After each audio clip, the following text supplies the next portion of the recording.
dia nós vamos continuar o nosso culto a Deus, o nosso estudo a respeito do amor de Deus, a respeito da revelação de Deus, tá bom? E a gente hoje vai estar acompanhado por essa imagem que nós temos aí, que é, digamos que, o final da nossa semana, quando Caim, então, está aí, né, matando a Abel, tá bom? Está aí, então, o Abel estendido no chão. E aí a gente começa, não é, o nosso culto e conversando sobre a importância dele, no sentido da gente estar perseguindo, estar buscando conhecer melhor a respeito da revelação do Senhor Deus, tá bom? E no Salmo 119, então está aqui ele, no Salmo 119, versículo 159, tá? O texto bíblico nos diz assim: considera, Senhor Deus, é um canto a Deus, considera, Senhor, leva em conta, Senhor, como amo os teus preceitos. Considera, Senhor, dá importância, né? Saiba, entenda o quanto eu amo os teus preceitos. Vivifica-me, Senhor, segundo a tua benignidade. Senhor, eu amo os teus preceitos, então, Senhor, vivifica-me. No fundo, está sendo aí uma certa troca, né? Troca. Senhor, eu faço o que tu queres e tu faz o que eu quero, Senhor Deus. Próprio da gente. Lá vem de novo o salmista parecendo demais com a gente e com esse jeito, né, pequeno, humano, carnal, né, pagão, de culto a Deus, de estarmos envolvidos com Deus. Então, a paráfrase terapêutica diz o seguinte: somos bem-aventurados, muito bem-aventurados, pois o Senhor Deus, pela sua graça salvadora e por seu Espírito ajudador, nos tem feito ver. Aí é que entra a beleza, né, do sermos bem-aventurados. Ele, o Senhor, nos tem feito ver o quão pouco temos amado a Ele e a seus preceitos. O pouco aí já é muito entusiasmo. O muito nada, né, que nós temos amado a Ele. A Bíblia diz que não há quem busque a Deus, não há quem entenda. Isso é próprio do ser humano, tá? O muito pouco que temos amado a Ele e seus preceitos. E quão grande é o seu amor, que ainda assim nós, com esse pouquíssimo amor para com Ele e com os preceitos dele, ainda assim tem nos vivificado segundo a sua benignidade, o tempo todo. Todo o tempo. Entende? Então, isto é o amor de Deus, né? É o que a gente pode compreender por esse texto aqui do Salmo 119, versículo 156, tá bom? Vamos falar um pouquinho aqui diante disso, né? Vamos falar um pouquinho aqui sobre o nosso culto terapêutico? Então, a gente vai compreender que o nosso culto terapêutico, né? Diante disso, a gente tem aqui o seguinte para hoje: afirmativas que mostram que entendemos muito pouco sobre o amor de Deus. Muito pouco, quase nada. Ou nada. Tá? Então, no Antigo Testamento, Moisés entendeu que Abraão saiu da família por ordem de Deus. Ele entendeu, dentro da compreensão dele, ou chegou essa informação para ele, porque as informações naquela época eram levadas, né, de maneira verbal, era passado de pai para filho as informações, e claro, quem conta um conto aumenta um ponto, ou vai esquecendo determinados pontos, e aí, não é, foi passando e chegou até Moisés. Então, muito bem. Nisso, Moisés, que já estava interpretando toda a história que chegava às mãos dele, natural, a gente faria a mesma coisa, né? Não é que Deus mandou ele escrever para que ficasse para os nossos dias e para o futuro, não. ele entendeu que deveria escrever e dizer o que Deus estava fazendo com ele, e Deus usou, aproveitou isso para ser colocado no texto bíblico. Basta você ver Lucas, capítulo 1, versículo de 1 a 4, e você vai compreender perfeitamente como é que isso funciona na questão da inspiração de Deus, né, para que os livros, para que os textos bíblicos fossem escritos. Então, muito bem, Moisés entendeu que Abraão saiu da família por ordem de Deus. Então, vamos ver aqui algumas coisas que a gente pode considerar. Nisso, ele estava negando que Deus deu respeito, né, pelo fato de criar o homem à imagem e semelhança. Deus não obriga ninguém a nada. Deus não obriga ninguém a nada, né? O imagem e semelhança é o respeitar a individualidade do ser humano, tá? Deus não quer robôs. Então, ele respeita as vontades dos seres humanos. Agora, ele vai aproveitando. O que é que você, né? Do que você decidiu, do que você fez, o que é que ele pode aproveitar ao máximo, ele aproveita. E o que é que ele pode aproveitar o mínimo possível, né? E ele aproveita, tá bom? O que mais? Também com essa ideia de que Deus o levou, né? Deu uma ordem para que ele saísse da família, está negando o nomadismo da época, né, onde as pessoas saíam em busca de áreas mais apropriadas para a sua criação, para o seu desenvolvimento, porque o povo naquela época era nômade. O povo saía, passava um tempo numa região, depois passava em outra região, então era assim que acontecia. O pai de Abraão provavelmente fez a mesma coisa em relação ao pai dele, e Abraão fez a mesma coisa em relação ao seu próprio pai, né? Então era algo muito comum, muito normal que acontecesse isso. Outra coisa, acreditando que Deus deu essa ordem, negando que Deus usou a iniciativa de Abraão para sair. Então Deus não usou, Deus ordenou, né? Abraão, dentro da sua experiência, saiu. E a ideia de que Deus, então, já orientou isso para usar isso, negando de que Abraão saiu porque era muito comum isso acontecer e Deus usou perfeitamente, né, isso que Abraão fez. Negando também que não, como é que está aqui? Que se não fosse Abraão, seria outro jeito. Certo, correto. Deus tem um projeto. Então, ele usa no que pode esse fulano, usa no que pode esse outro fulano, usa no que pode esse outro. E aí o projeto de Deus vai se organizando, não é?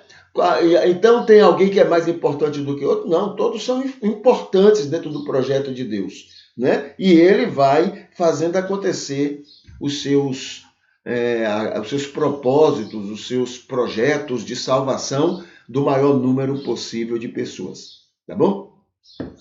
Se Moisés conhecesse o amor de Deus, então ele entenderia melhor toda a experiência de Abraão e não precisaria crer que Deus ordenou para que Abraão saísse, tá? Essa questão do ordenar é muito pessoal, né? Eu entendo que Deus está me ordenando, eu entendo isso, e muitas vezes não é exatamente o que Deus está propondo, o que Deus está fazendo, tá? Nós somos muito falhos em compreender a vontade de Deus, e Deus sabe disso, né? Deus não se chateia, não, Deus não fica irritado, não, Deus não fica angustiado com isso, não fica raivoso, querendo vingança, essas ideias que a gente tem, né? Normalmente a gente coloca. Deus não, ele compreende as nossas limitações, né? Ele compreendeu perfeitamente, né, o fato, por exemplo, de Moisés ter tantas ideias, tanta coisa que Moisés mencionou, que no fundo não coincidia com a revelação de Deus, a ponto de Jesus dizer, antigamente foi dito isso e isso, eu, porém, vos digo isso, né? Então, mas isso não quer dizer que Deus estava chateado, não, porque mesmo esses erros de Moisés, no entendimento da vontade de Deus, o Espírito de Deus esteve guiando as pessoas apesar desses erros, apesar dessas falhas, entende? O Espírito de Deus é quem vai fazendo que apesar da letra escrita por Moisés, não é, o Espírito possa estar vivificando as pessoas. Tá bom? Então, aliás, eu ia falar assim, mais importante do que o texto bíblico é a ação do Espírito. E é verdade. A gente tem o texto bíblico agora, de uns anos para cá, digamos de uns 4 séculos para cá. Assim mesmo nem tinha. De uns 50 anos para cá é que a Bíblia se tornou, então, expandida para o mundo todo mundo tem acesso à Bíblia, e agora, quando tem a internet, agora é que todo mundo tem acesso à Bíblia mesmo. Mas antes disso, uns 50 anos atrás, de uns 100 anos atrás, né? Isso era muito mais complicado, não era todo mundo que tinha a Bíblia, mas ainda assim o Espírito de Deus fazia a obra dele, guiava, iluminava, mostrava às pessoas a vontade de Deus. O reino de Deus não foi prejudicado pela ausência de Bíblias, né, naqueles períodos, porque o Espírito de Deus sempre foi muito bom, foi muito bem, né, atuante na obra e no reino de Deus. Tá bom? Vamos ver aqui no Facebook o que é que nós temos que a gente pode destacar nessa oportunidade. Vamos ver aqui. Aqui está o culto de hoje. Cadê o culto de hoje? Né? Pronto, aqui está o culto de hoje. Cadê você, culto de hoje? Está aqui. O culto de hoje, né, que nós estamos realizando e estudando e conversando a respeito da palavra do Senhor. Né? Aqui já temos, olha aqui, temos o bom dia da irmã Maria Arideia. Muito bom dia, irmã Arideia. E a irmã Ivete também. Muito bom dia para vocês. Deus continue abençoando, confortando e orientando cada uma de vocês, tá bom? Aqui está o dia de hoje, olha, o sábado, dia 8 de janeiro, né? Janeiro é o mês branco, que é a atenção pela saúde mental, e o mês roxo pela atenção, prevenção e tratamento da hanseníase, tá? Hoje é o dia do fotógrafo, dia nacional da fotografia e dia mundial da alfabetização. Aqui tem um link que fala mais sobre esse dia, as pessoas que morreram, as pessoas que nasceram, os eventos importantes que surgiram e etc. Aqui tem orientações sobre como fazer a vida melhor e aqui embaixo tem testemunho. Busque como ser melhor luz e sal para seus amigos e conhecidos, tá? Busque como ser melhor luz e sal em relação a seus amigos e os seus conhecidos, para a glória de Deus. Descubra com Deus o que é que pode ser feito nesse sentido, tá? Aqui, olha, tem falando sobre a teologia terapêutica, que é o que nós estamos fazendo durante a semana, né? Nós estamos trabalhando, isso é no terceiro momento do nosso culto a Deus, né? Do nosso culto matutino. Terceiro momento. Então, nós estamos falando sobre igreja, estamos falando sobre história bíblica, parapsicologia, né? Isso é na terça. Na quarta, a gente fala sobre psicologia. Na quinta-feira, sobre filosofia. Na sexta-feira, antropologia. E no sábado, hoje, a gente fala sobre teologia. Tá? Então, é uma busca de compreender melhor o texto bíblico a partir desses pontos de vista, né, que a gente pode utilizar para conhecer melhor nós, que temos acesso à revelação, e por que nós erramos tanto, né, diante dessa revelação tão clara. É importante lembrar disso, o mais claro possível, mas ainda assim, né, nós temos defeitos graves que nos impedem de entender perfeitamente a revelação de Deus. Aqui está um convite para o culto os nossos cultos matutinos e os 3 momentos, tá? Aqui tem um estudo sobre um tema cultual, né? A cruz e o sangue de Jesus. Aqui tem o curso de psicanálise. Aqui tem o curso terapia familiar. Aqui tem Vença a Rotina Conjugal, também é um curso muito interessante para a vida conjugal. Igreja é hospital. Tá? A igreja é um hospital. E o que mais? Sim, o mal sempre vence. Tá? A gente fica, às vezes, repetindo o contrário, né? Porque até parece que ofende a Deus. Não. O mal sempre vence. Nesse mundo, né? Esse mundo, a Bíblia diz que o mundo jaz no maligno. Jaz no maligno. Tá? E o bem não vai vencer no mundo onde jaz, né? No maligno. O que pode acontecer é do ruim, da derrota, Deus fazer vitória. Aí sim, Jesus, né, morreu numa cruz. Aquilo não era vitória, aquilo era derrota. Né? Jesus morreu humilhado, aquilo era humilhação. Tá bom? O mal venceu o bem ali. Tá? O mal venceu o bem. Agora, Deus faz com que essa derrota seja positiva. Aí é diferente. Tá? Mas nesse mundo, a Bíblia diz, né, o amor ao dinheiro é a causa de todos os males. E tem lugar onde tem mais males do que esse mundo? Né? Até a natureza está fazendo tudo isso aí por causa dessa ganância humana, né, de querer ganhar muito dinheiro. Né? Claro, quem sofre são a pobreza, o povo, porque os verdadeiros culpados por isso aí, eles nem estão aí, eles estão desfrutando do dinheiro que ganham, né, explorando a natureza e prejudicando tudo que está acontecendo aí. Tá? Então, é isso aí. Aqui a plataforma de serviço do Psicalme. Aqui tem, né, falando sobre obediência, também são temas que a gente está conversando nos cultos, né, matutino. Tá? Conversão, aqui já é no segundo momento do nosso culto. Tá? Aqui já é do segundo momento dos nossos cultos matutinos.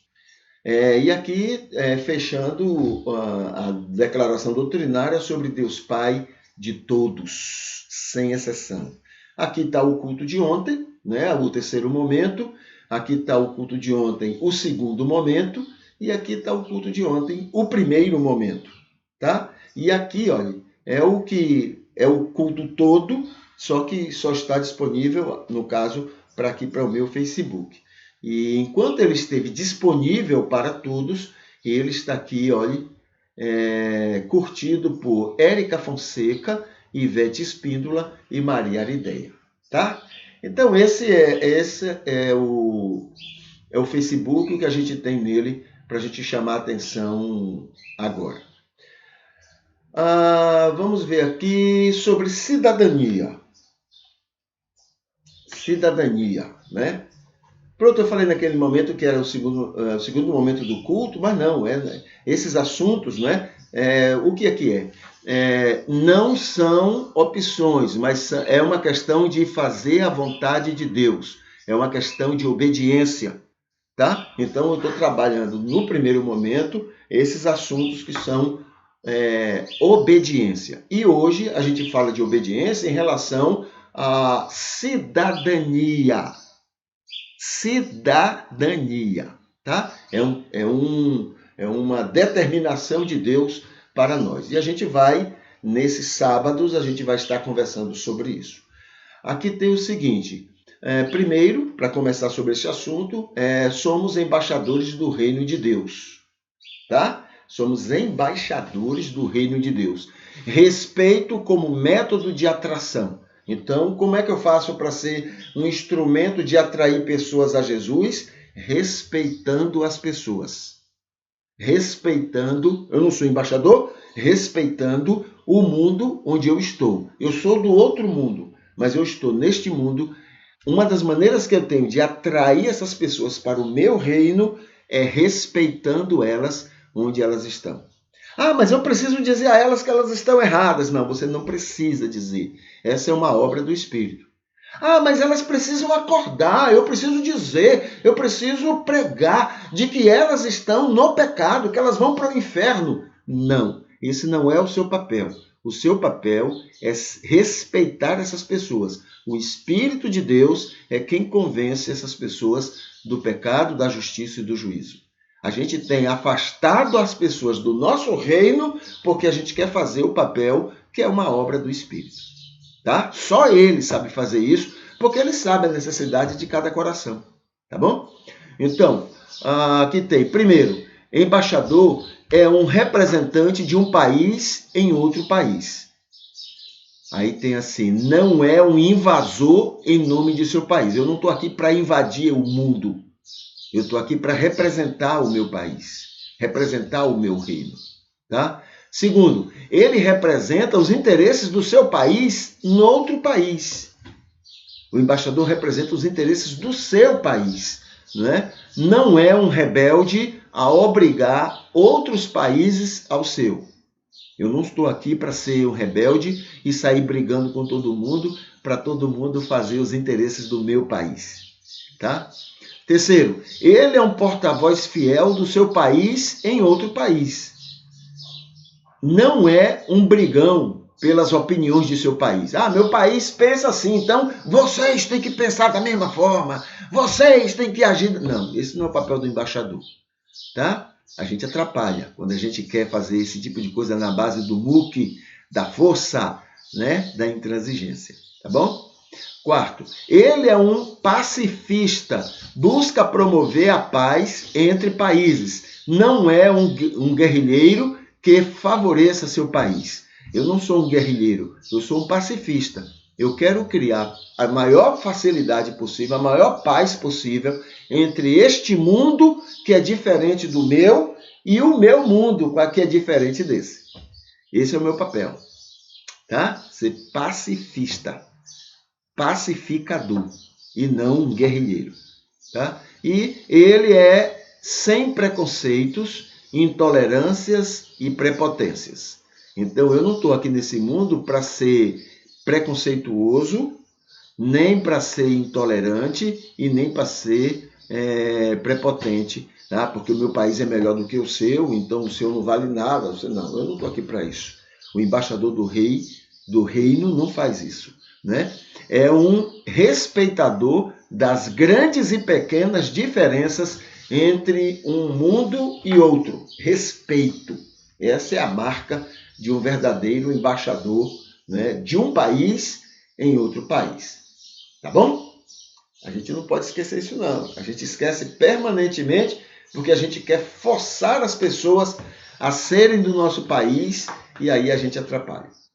A nossa oração para esse momento é o seguinte: Senhor Santíssimo Deus, somos eternamente gratos pelo teu imenso amor, por ter tanto carinho conosco sem nenhuma acepção, nos fazendo aptos a sermos teus cidadãos neste mundo, embaixadores convictos, tolerantes e de coração, defensores reconhecidos dos fracos que tu amas. Atue, Senhor Deus, neste nosso culto matutino cotidiano, promova a terapia divina às almas e às emoções, fortalecendo nossas forças, despertando nossas atenções, que conheçamos cada vez mais o teu amor infinito e saibamos desfrutar melhor da tua salvação, testemunhando a verdadeira fé em Jesus Cristo, nos comprometendo com teu reino, com nossa decisão. Dos teus filhos sempre conosco nestes encontros, te dignificamos pelos que hoje estão a aniversariar. Imploramos conforto e cura aos que estão sofrendo, direção e sabedoria aos que nas lutas querem convicção, tua companhia e carinho aos que se sentem esquecidos, arrependimento e tua fé aos que desejam a salvação. Tudo isto pedimos e agradecemos também em nome do teu Filho Jesus Cristo, nosso querido Mestre, hoje e para sempre. Amém. Então essa é a nossa oração para este momento, tá? Finalizando o nosso culto. E os lembretes que a gente tem aqui, né? Deixa eu ver aqui os lembretes, para a gente então fechar esse primeiro momento do nosso culto e a gente depois, então, a gente volta para o segundo momento, quando vamos para temas, assuntos mais reflexivos, tá bom? Então, hoje, sábado, o nosso culto tem 3 momentos, como todos já sabem, são programas separados em gravações, né? No YouTube, se inscreva e incentive outros a se inscreverem, tá? Lá no YouTube. A programação dos 3 momentos você encontra na descrição deste culto. Você vê como é que é a programação desses 3 momentos. Daqui a pouco a gente volta, não é, para o segundo momento e o terceiro momento. Hoje é um ótimo dia para repensar sua vida em relação ao seu passado. O que comemorar, ressignificar ou consertar no seu passado. E o que Jesus, em cada caso, né, do seu passado, o que é que ele faria se ele fosse você. Tá bom? A gente fica por aqui e daqui a pouco a gente volta para o nosso segundo momento. Que Deus continue abençoando e que hoje seja um dia maravilhoso para você que não vai poder estar conosco nos momentos seguintes. Tá bom? Então, até mais. Deus abençoe.